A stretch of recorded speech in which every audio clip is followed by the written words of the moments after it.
Hey, good afternoon and welcome to our first meeting in March.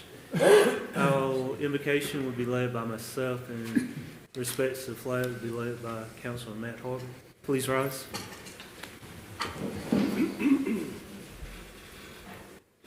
Father, we come before you today to ask for your blessing on our city, our council, and our entire workforce. We ask that you give this body the discernment and wisdom to make sound decisions.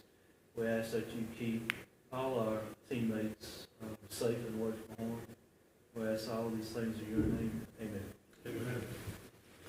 I pledge allegiance to the flag of the United States of America and to the republic for which it stands, one nation, under God, indivisible, with liberty and justice for all.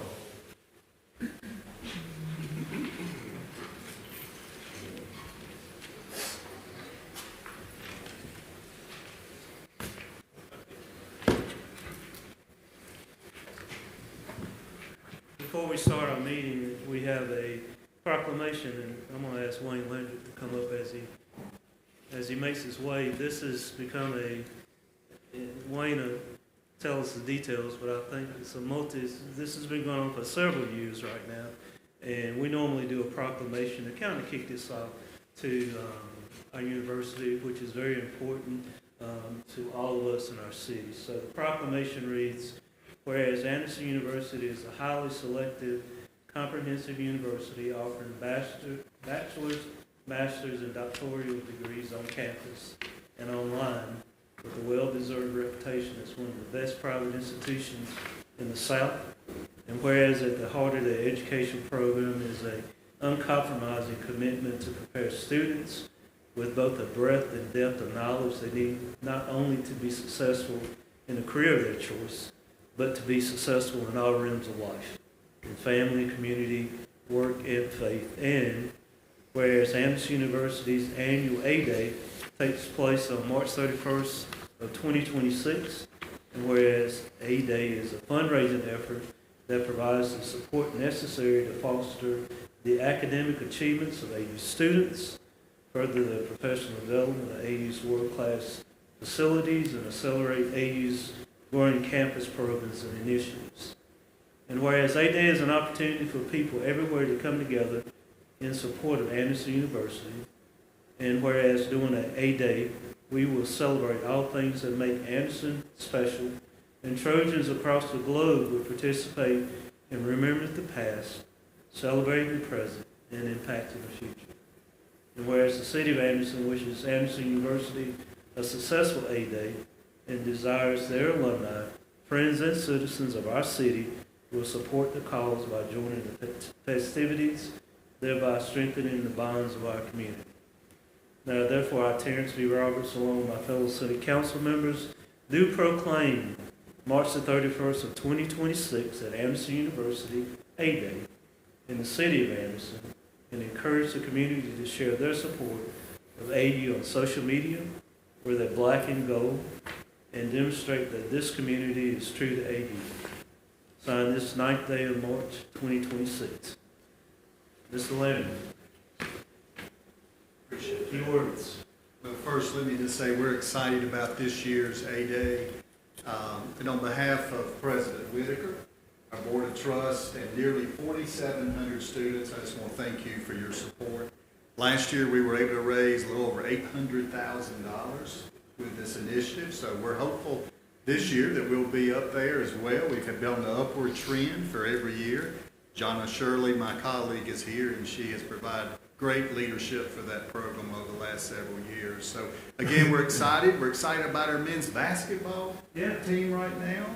They just won the South Atlantic Conference regular season and tournament, and we're hosting the NCAA Division II in the South region starting this weekend.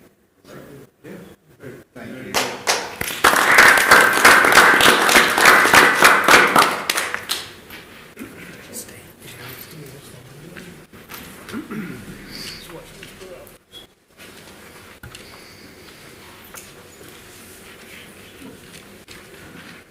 So the minutes of our last meeting in February 23rd, were distributed. Are there any corrections or additions to those minutes?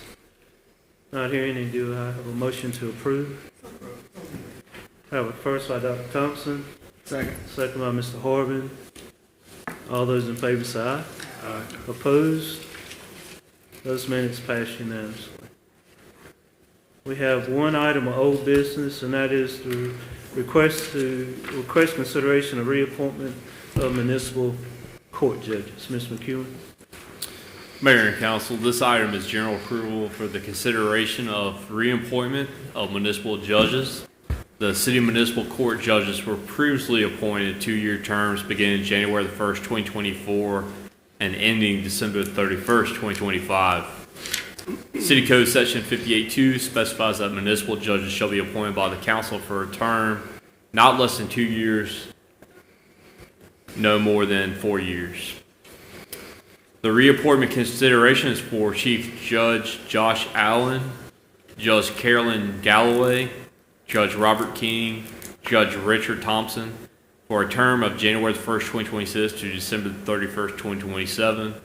Mayor, I yield back to council for their consideration. Thank you. Any questions, comments? Mr. Mayor, I make a motion that we approve 2-year contracts for Judge Allen, Judge Galloway, Judge King, and Judge Thompson. Second. We have a first by Mr. Horvath, second by Mr. John Roberts.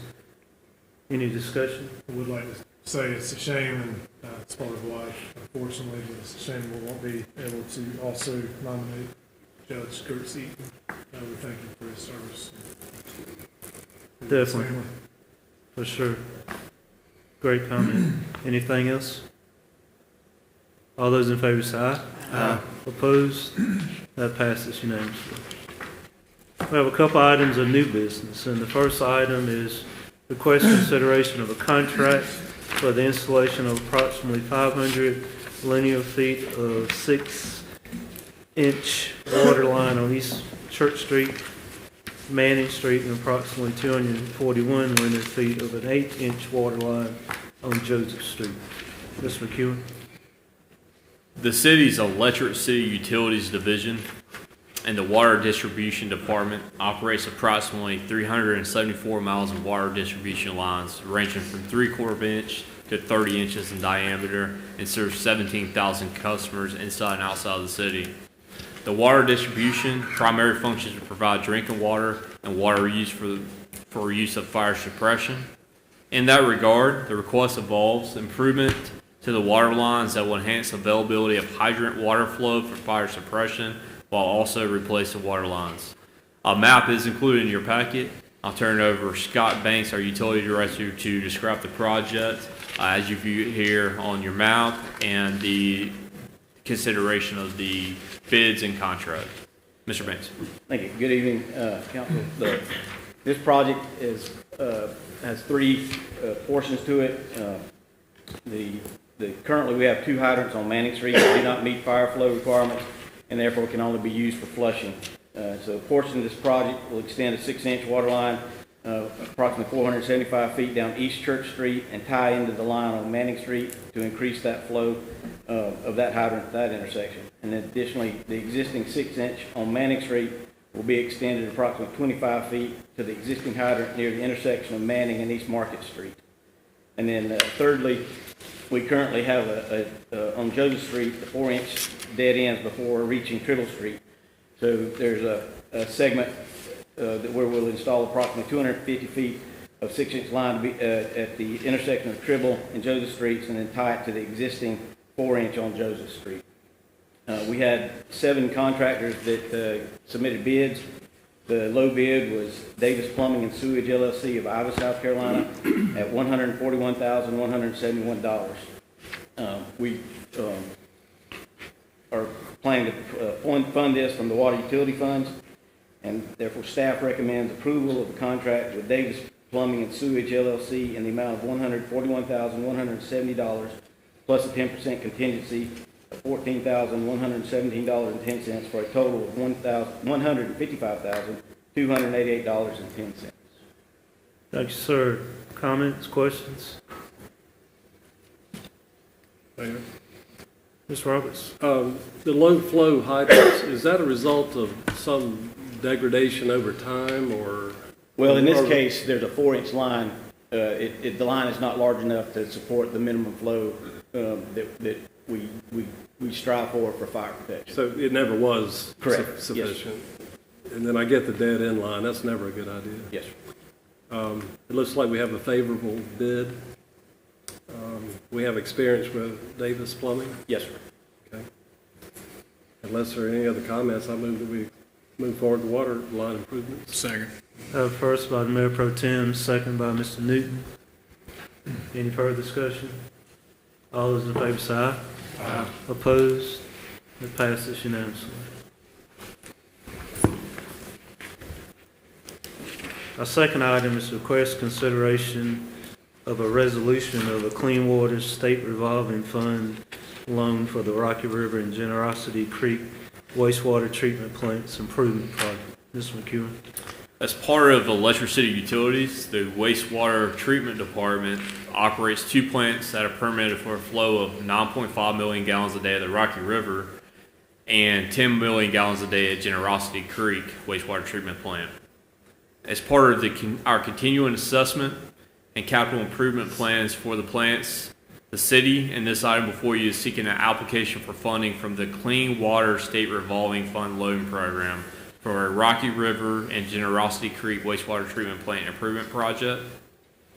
The project includes the replacement of a floating anaerobic digester lid at the Rocky River wastewater treatment plant and upgrading the SCADA system to a more robust and versatile software system at both the wastewater treatment plants. These improvements will replace aging infrastructure and improve our operations.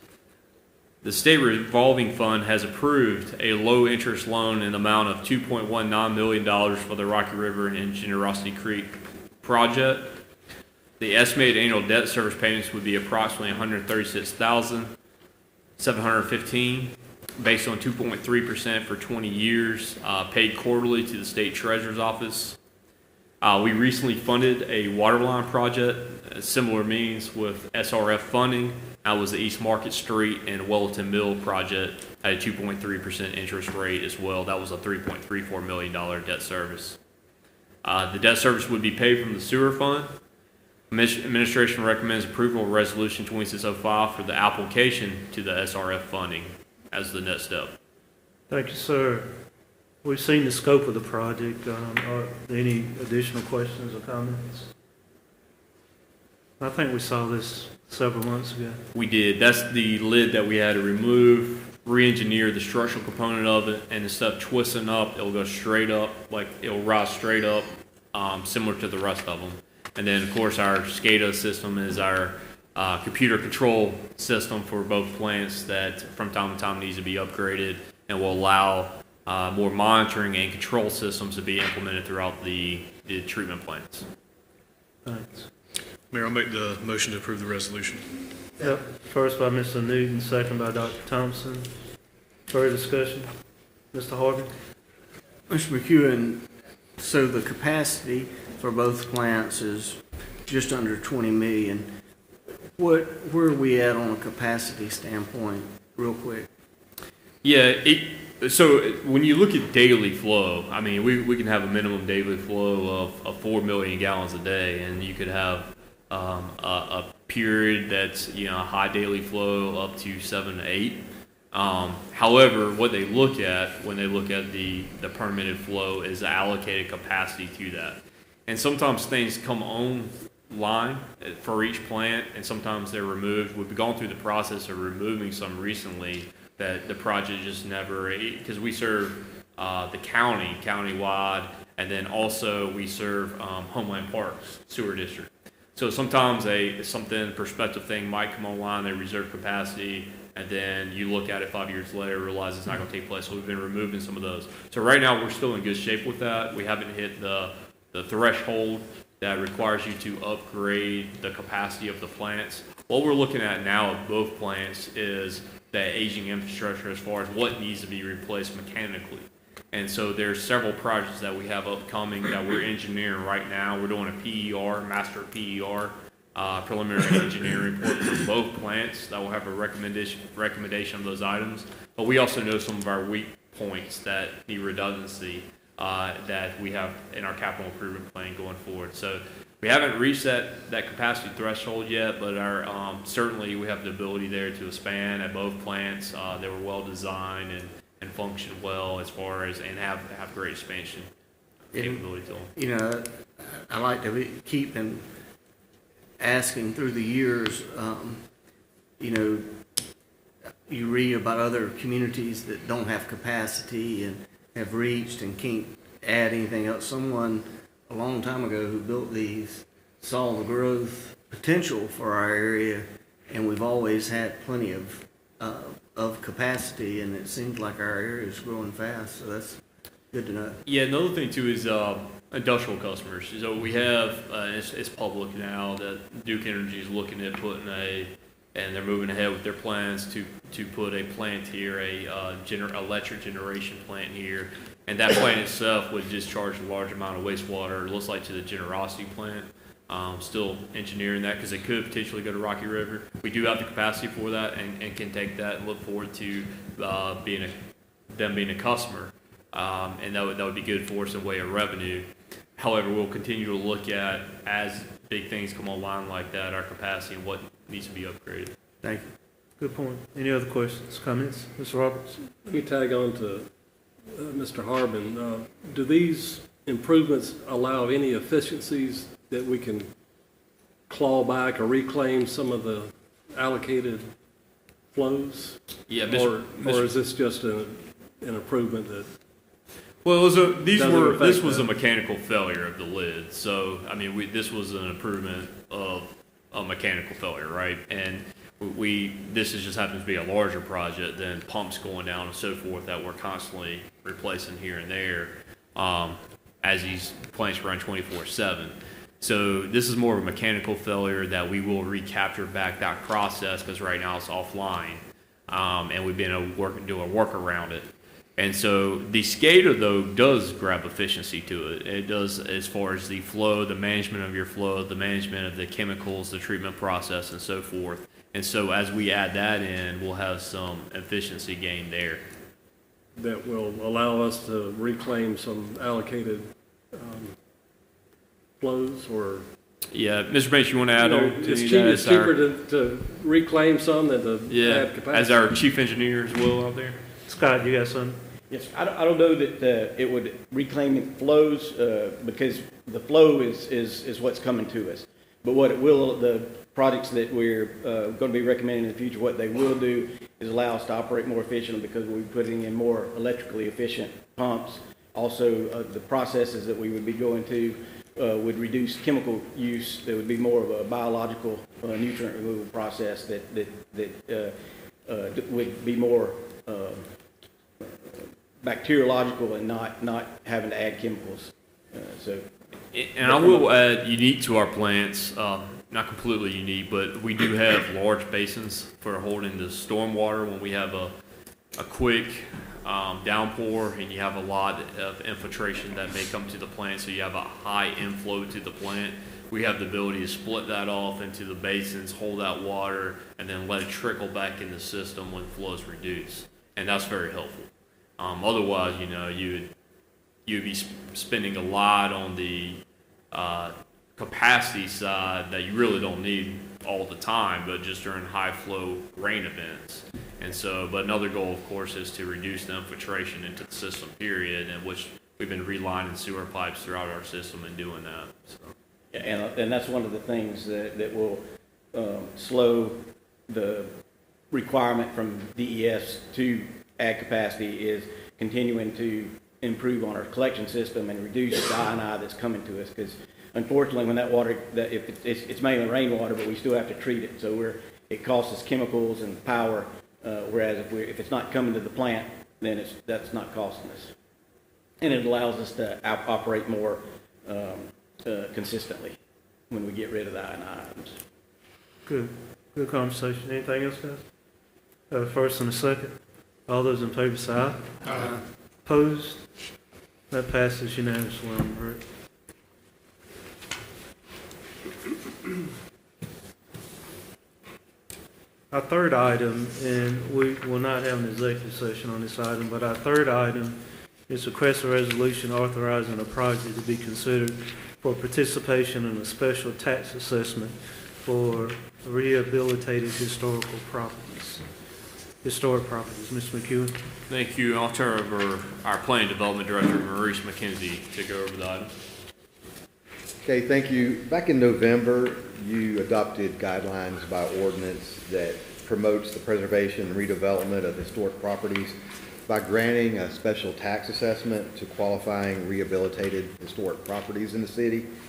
And this was made possible because the state of South Carolina enacted the Bailey Bill several years ago, which allows local governments to freeze the pre-rehabilitated assessed value of properties that may participate in a program for a predetermined number of years. And when we do receive an application to participate in this program, there is a process, and the first step in the process is to come to you with a resolution to authorize a project to be considered for participation in the program.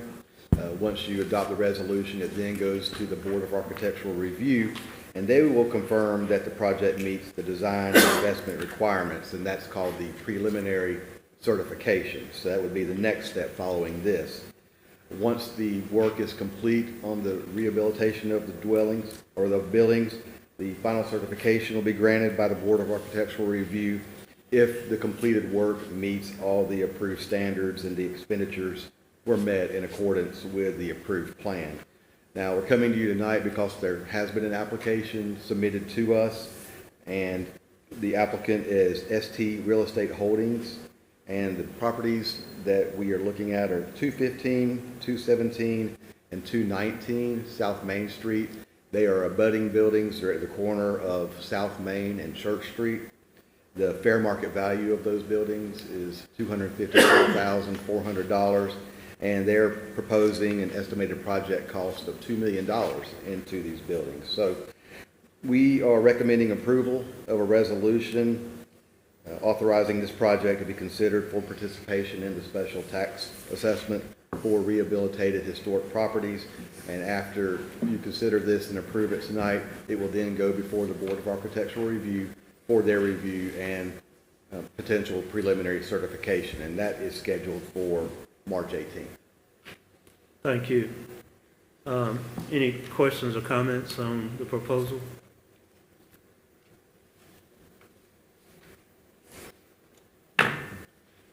Ms. Harper? So, I'm not sure who exactly ST Real Estate Holdings is, but I appreciate their interest in rehabilitating the buildings for the general public. That's the old Big John's and the building next to Big John's, and that have been vacant for quite a number of years.